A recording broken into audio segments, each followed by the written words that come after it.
ನಮಸ್ಕಾರ ಸ್ನೇಹಿತರೆ, ಮತ್ತೊಂದು ವಿಡಿಯೋಗೆ ಸ್ವಾಗತ. ಈಗ ನಮ್ಮ ಸುತ್ತಮುತ್ತಲಿನ ವಾಯು ಮಾಲಿನ್ಯ ಹೆಚ್ಚಾದ ಕಾರಣ ಈಗ ಸರ್ಕಾರವು ಈಗ ಬರುವಂತಹ ಎಲ್ಲ BS6 ವಾಹನಗಳಿಗೆ AdBlue ಅನ್ನುವ ಲಿಕ್ವಿಡ್ ಅನ್ನ ಕಡ್ಡಾಯಗೊಳಿಸಿದೆ. ಅದರ ಉಪಯೋಗಗಳನ್ನು ತಿಳಿದುಕೊಳ್ಳೋಣ ಬನ್ನಿ. ಇವತ್ತು ನಮ್ಮ ಮುಂದೆ ಇನ್ನೋವಾ ಕ್ರಿಸ್ಟಾ ಇದೆ, ಅದಕ್ಕೆ AdBlue ಹಾಕೋದನ್ನ ತಿಳಿಸಿಕೊಡ್ತೇನೆ ಬನ್ನಿ. ಈಗ ನಮ್ಮ ಮುಂದೆ 5 ಲೀಟರ್ 2 ಕ್ಯಾನ್ ಇದೆ, ಟೋಟಲ್ 10 ಲೀಟರ್ ಇದೆ. ಇನ್ನೋವಾ ಕ್ರಿಸ್ಟಾಗ ಒಂದ್ಸಲ ಅಪ್ಡೇಟ್ ಆಗ್ಬೇಕಂದ್ರೆ ನಿಮ್ಗೆ 10 ಲೀಟರ್ ಹಾಕಿದ್ರೆ ಮಾತ್ರ ಅದು ಅಪ್ಡೇಟ್ ಆಗುತ್ತೆ, ಇಲ್ಲ ಅಂದ್ರೆ ಅಪ್ಡೇಟ್ ಆಗಲ್ಲ. ಈ ನೋಡಿ ಇಲ್ಲಿ ಕಾಣ್ತಾ ಇದೆಯಲ್ಲ, ಇದು AdBlue ಟ್ಯಾಂಕ್ ಇದೆ. ಇಲ್ಲಿ ಈ AdBlue ಟ್ಯಾಂಕಿಗೆ ಹೇಗೆ ಹಾಕೋದು ಅನ್ನೋದು ತಿಳಿಸ್ಕೊಡ್ತೀನಿ. ನೋಡಿ ಇಲ್ಲಿ ಓಪನ್ ಮಾಡ್ತಾ ಇದ್ದಾರೆ ಇವರು ಮೂರ್ತಣ್ಣ ಅಂತ. ನೋಡಿ ಇಲ್ಲಿ ಇದಾಕಿ ಟೈಟ್ ಮಾಡಿ ನೀಟಾಗಿ, ಅದು ಚೆಲ್ಬಾರ್ದು ಆ್ಯಕ್ಚುಲಿ ಯೂರಿಯಾ ಥರ ಎಲ್ಲ ಆಗಿದ್ರೆ ಬೆಳಗಾಗುತ್ತೆ, ಅದು ಮುಂದೆ ಪ್ರಾಬ್ಲಮ್ ಆಗುತ್ತೆ. ಹಂಗಾಗಿ ಚೆಲ್ಬಾರ್ದು. ಚೆಲ್ಲಿರೆ ನೆಕ್ಸ್ಟ್ ಅದು ಹೇಳ್ತೀನಿ ತೊಳೆಯೋದು ಹೇಗೆ ಅಂತ. ನೋಡಿ ಈಗ ಆಗ್ತಾ ಇದ್ದಾರೆ.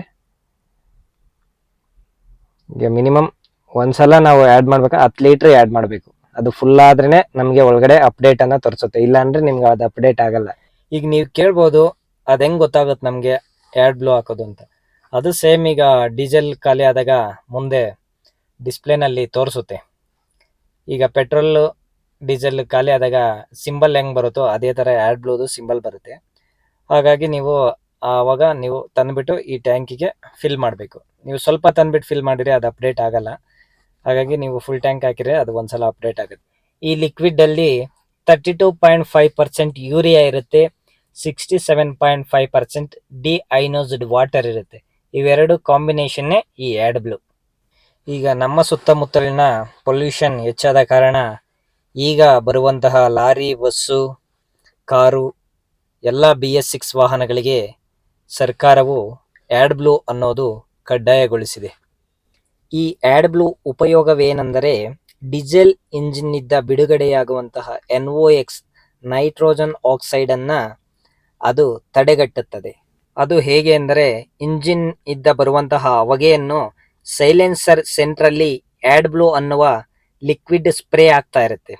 ಆ ಮುಖಾಂತರ ಹೊರಗಡೆ ಬರುವಂತಹ ಆ ನೈಟ್ರೋಜನ್ ನೀರಿನ ಆವಿರಿಯ ಮೂಲಕ ಹೊರಗಡೆ ಬರುತ್ತದೆ. ಈ ಮುಖಾಂತರ 90 ಭಾಗ ವಾಯು ಮಾಲಿನ್ಯವನ್ನು ತಡೆಗಟ್ಟಬಹುದು. ಈ AdBlue ಯೂರಿಯಾ ಆದ ಕಾರಣ ಅಲ್ಲಿ ಕೆಳಗಡೆ ಚೆಲ್ಲಿದರೆ ನೀವು ನೀರಿನ ಮುಖಾಂತರ ಅಲ್ಲಿ ಸ್ವಚ್ಛಗೊಳಿಸಬೇಕಾಗುತ್ತದೆ. ಸ್ನೇಹಿತರೆ, ಈ ವಿಡಿಯೋ ಇಷ್ಟ ಆದಲ್ಲಿ ದಯವಿಟ್ಟು ಲೈಕ್ ಮಾಡಿ, ಶೇರ್ ಮಾಡಿ, ಮರಿದ ನಮ್ಮ ಚಾನಲ್ನ ಸಬ್ಸ್ಕ್ರೈಬ್ ಮಾಡಿ ಅಂತ ಹೇಳ್ತಾ, ಏನಾದರೂ ಡೌಟ್ ಇದ್ದರೆ ಕಮೆಂಟ್ ಮಾಡಿ, ಕಮೆಂಟ್ ಮೂಲಕ ತಿಳಿಸ್ತೀನಿ. ಮುಂದಿನ ವಿಡಿಯೋದಲ್ಲಿ ಸಿಗೋಣ. ಜೈ ಹಿಂದ್.